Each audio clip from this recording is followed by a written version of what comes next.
Bank Indonesia memutuskan menaikkan suku bunga alias BI 7-Day Reverse Repo Rate 50 basis point menjadi 4,75%.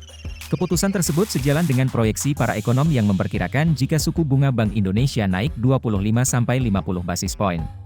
Langkah BI mengerek bunga acuan ini akan mempengaruhi kinerja instrumen investasi di pasar modal.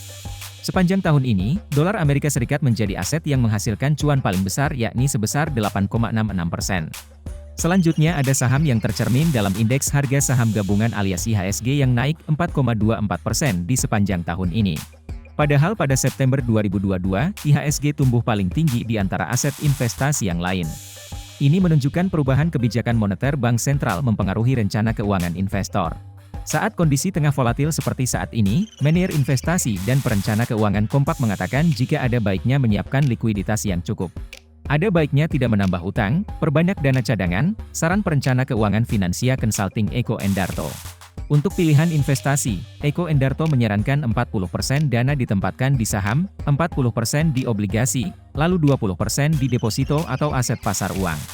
Kalau CEO PT Pinnacle Persada Investama Guntur Putra memberi rekomendasi menempatkan 70% dana di instrumen pasar uang bagi investor konservatif. Sementara porsi dana di obligasi disarankan sebesar 20% dan saham cukup 10%. Sedang investor tipe moderat masih bisa menempatkan 25% dana di saham, obligasi 20% dan pasar uang 55%.